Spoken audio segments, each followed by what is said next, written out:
Assalamualaikum warahmatullahi wabarakatuh. Saya Sabrina Nurita Oktaviani dengan NPM 2404101110 dari kelas Governansi Digital H041.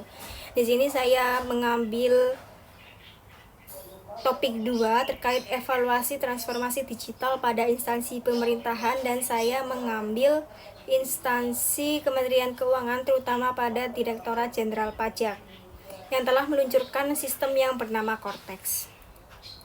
Jadi sekilas informasi mengenai Cortex ini, Cortex adalah sistem layanan administrasi perpajakan yang menggantikan banyak aplikasi lama yang terpisah-pisah. Misalnya sistem untuk daftar NPWP, lapor SPT, bayar pajak, sampai ke penagihan. Kalau dulu, tiap layanan punya aplikasi sendiri. Sekarang semuanya diarahkan masuk ke satu sistem yang bernama Cortex ini, sehingga data wajib pajak terkumpul dan dikelola dalam satu basis data yang sama. Selanjutnya ada inovasi digital dari Cortex. Yang pertama, satu platform terpadu yang dimana layanan seperti pendaftaran NPWP, perubahan data, pelaporan SPT, pembayaran, dan pemantauan kewajiban bisa dilakukan dalam satu sistem saja.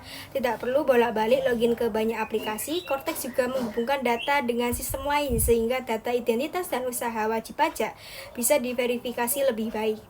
Proses lebih otomatis, perhitungan pajak lebih banyak dibantu oleh sistem, ada pengingat atau reminder jatuh tempo, serta ada riwayat transaksi pajak yang bisa dilihat wajib pajak dan juga petugas pajak. Dan yang terakhir, integrasi pembayaran digital. Wajib pajak bisa membayar lewat berbagai kanal seperti m-banking, e-wallet, mobile banking, dan sebagainya dengan kode yang dikelola secara terpusat, sehingga prosesnya lebih praktis dan mengurangi kesalahan input data.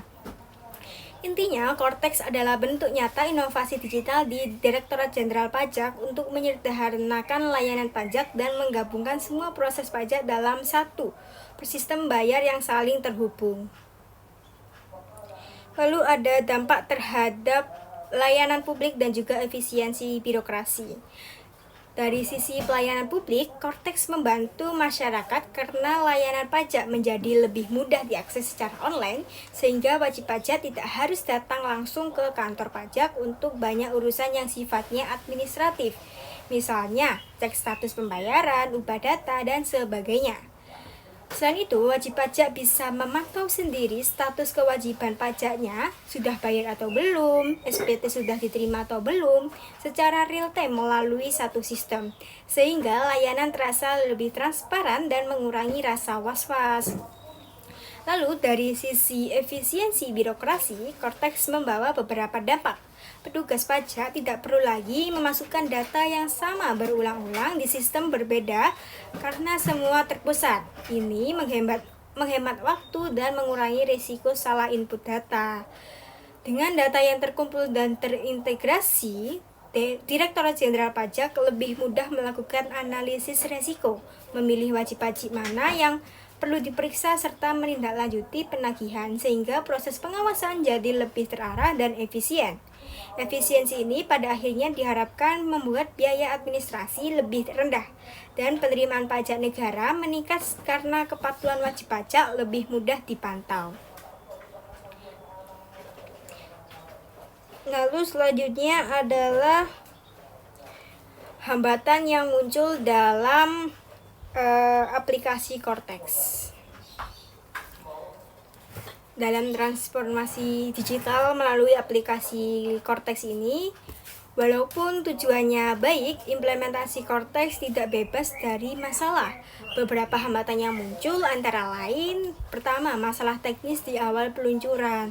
Sistem sempat mengalami gangguan seperti menu yang belum berfungsi secara sempurna, lambat, atau server yang tidak stabil ketika banyak pengguna mengakses secara bersamaan. Hal ini membuat wajib pajak kesulitan untuk lapor SPT atau memproses transaksi, sehingga memunculkan banyak keluhan di masyarakat.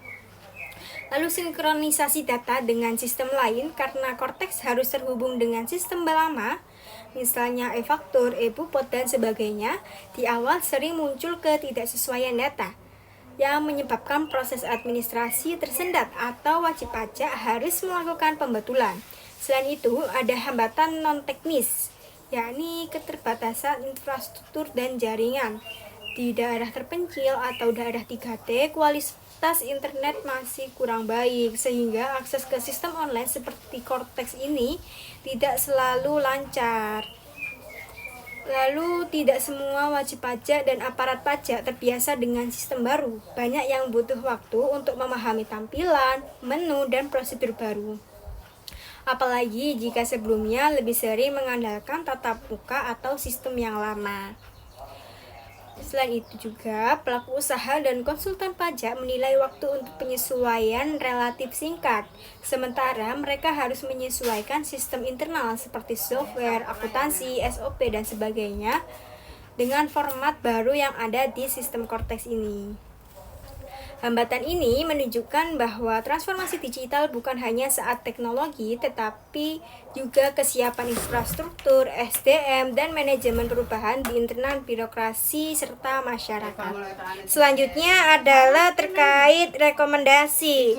Rekomendasi untuk meningkatkan governansi digital dari Cortex. Beberapa rekomendasi yang bisa diajukan dan bisa dipertimbangkan adalah: yang pertama, perkuat infrastruktur dan keandalan sistem. Pemerintah perlu terus meningkatkan kapasitas server, menyiapkan sistem cadangan atau backup yang handal, dan mengoptimalkan performa aplikasi agar tidak mudah down ketika di traffic tinggi atau diakses secara bersamaan. Lalu, percepatan pembangunan jaringan internet di daerah 3T perlu diprioritaskan, misalnya lewat kerjasama dengan Kementerian Kominfo atau operator telekomunikasi, sehingga akses terhadap layanan pajak digital tidak timpang tindih antara kota besar dan daerah terpencil. Lalu, perbaiki manajemen perubahan dan literasi digital. Direktorat Jenderal Pajak perlu memperluas sosialisasi dan pelatihan, bukan hanya untuk pegawai pajak, tetapi juga wajib pajak dan konsultan pajak, melalui bimbingan teknologi, webinar, video tutorial, dan panduan praktis yang mudah dipahami.